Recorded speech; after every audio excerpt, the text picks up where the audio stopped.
I'm Sam Heifel, and we're live at the 2019 EW Comic-Con Video Studio, presented by Toyota Corolla, with two of the cast of The 100.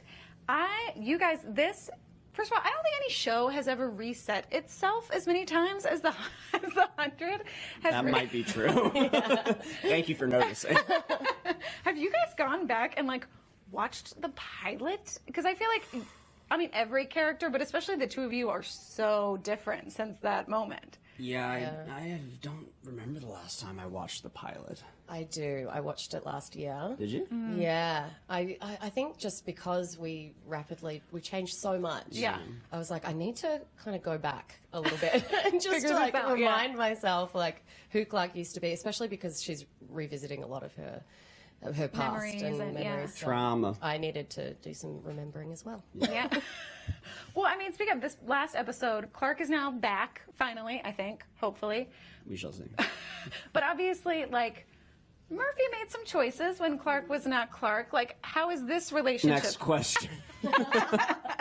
No, I definitely made some choices. I feel bad about it. I do. I thought you were dead. You did.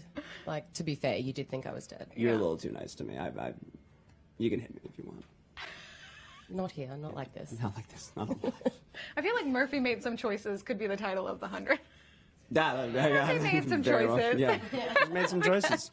He stands by them, and we'll see where they lead to. For better or worse. Yeah, exactly. Yeah. But I mean, Clark, having gone through this experience with Josephine and all this, like, are there any kind of lingering effects? Is there any sort of, like, emotional trauma that she's carrying around from this experience? Well, I don't know if I can say anything about that.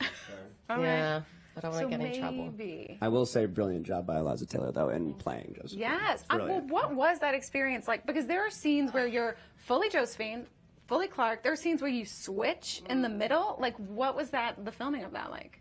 It was crazy. It was super challenging, but a welcome challenge. You know, it was one of, like, the most fun I've ever had on set. It was the most fun I've seen you have. It was so freeing to watch you do that and to play opposite you. It was absolutely crazy. We had a good time. Generally, I'm the crazy one in the scenes. You got to out crazy me for most of it. Yeah. You did a good job. I said that I'd love to play Murphy. So there you go. You got it. Play the female Murphy. Yeah. That might be Josephine a little bit. Yeah. She might be a little more sadistic than I am. Yes. Yeah. For sure. 200 Years Alive will do that too. Yes. Well, they spent, obviously, so much of the beginning of the season was trying to be better and feeling out this new moon. I was going to say world, but it's technically a moon. Yeah. But now that they've, a lot has happened on both sides. Are we kind of building to, like, a full-out war in Sanctum? Are they still, like, trying to be better? Yeah, I think definitely. Like, Monty's legacy, they will try. It means too. Yeah, his legacy means too much. Yeah. To not at least attempt it. I don't know if it'll succeed or not. I don't even know what side I'm on. But yeah, we got to figure that out, man. Yeah. Well, I feel like that's the fun of Murphy is I never know in any given scene which side he's going to be on. That's what I love about him. Yeah. Yeah. If he's on your side, he'll fight hard for you. But his allegiances flip quite frequently. Yeah. Yeah. But, like, we've talked about the show resetting itself. There have been so many crazy twists, so many resets. Do you guys have, like, scripts you will never forget reading? Like, specific episodes from over the years where it's like, I will never forget when I read this, that there is a new moon or something. There's plenty. Yeah. It's like I'm trying to, like, think of which one to pick. Which one to pick, yeah. I mean, the season finale of 5 was, like, I loved it. Yeah. Yeah. Just the, waking up and realizing that we'd been asleep for that long and that, Monty and Harper were gone. What a beautiful scene, too. It was so much fun to shoot. But, yeah, when I was reading that, I was like, this is magic. This is going to be great. Yeah. Yeah, your show might span, like, the most years of any show on TV right now. Yeah, probably. How much is it? How You've long technically has it played been these now? characters for, like, 130 years, whatever it is. Yeah. I always forget. I think it's like 180 years, and then I have no idea. Well, yeah, you're fine. You're still surviving, which is the theme of the show. Exactly. Still We'll see what happens. 3 episodes left. Dum, dum, dum. Well, I feel like Clark is waking up to a lot of changes, particularly the Maddie situation, I feel like has reached a critical level. She went dark. You're going to have to deal with that. I know. Yeah, what are Clark's feelings on that when she finally gets back into the mix?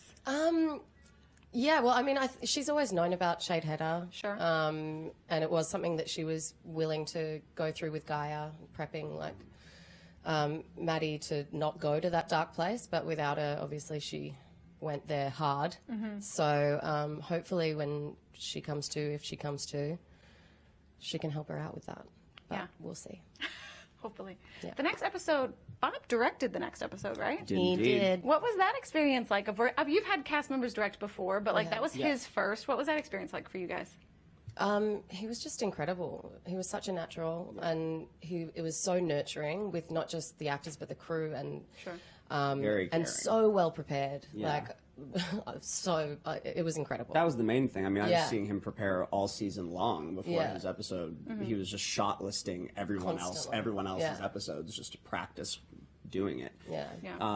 Just to see him put somebody. I mean, Bob is such a hard worker in everything he does and anything he decides to do. So you kind of knew it was going to go that way. Watching him acting with him for years, you know he's a perfectionist and someone who likes to push it like to the best that it can be. So I think that absolutely translated over to directing. Yeah. Well, you guys, this show has had some epic finales, a few we've already touched on. What can you say about the finale we're building to? Where do you feel like it compares in terms of the 100 finales? Those are high expectations, I feel like, from fans. Well, we were talking about this earlier. Yeah. A lot of questions. You're going to be like... That was exactly what I was going to say. It a opens lot up of a lot of questions. Yeah. As And then you're going to have to wait and see where Right. it goes from there. Yeah. I mean, what is it about these characters that keeps you guys interested? I feel like, sometimes shows go into season 6 and people start getting a little, like a where little is it tired, a little going? bored. And Yeah. obviously, like, you got to play a different person this year, but what do you feel like it is about Clark and Murphy that keeps you invested? Our writers. Yeah, I mean, it's just like 100%. somehow, brilliantly, they manage to reinvent the wheel like every time we come back, and it's never boring. Yeah. And there's always a shock and a reason to go to work. Yeah, I'm the same as literally anyone watching. I never know what Murphy's going to do. And that's Yeah. fun for me as an actor, just being like, what's he going to do this week? Yeah. That's the side he's taking. Interesting. Let's figure this out. So that's always fun. It's never easy, which is what makes it fun. Yeah. It's also even the physical look of the show changes. Like you all, like in terms of like outfits or hair, like everything's always. Do you guys have a favorite look that you've rocked over the years? Oh, I love a short hair, beard, sexy Murphy. All right. Sexy Murphy. I'm calling it for myself.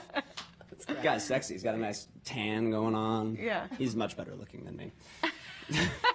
Come on now.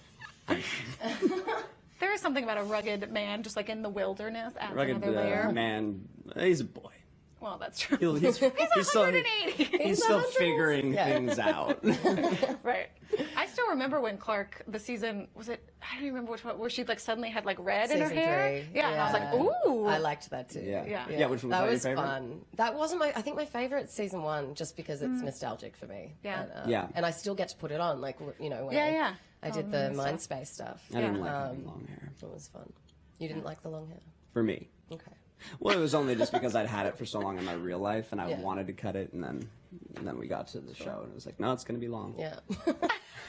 Amazing. Well, thank you guys for stopping by. Thanks for having us. And everybody else, stay tuned to EW for Comic-Con coverage.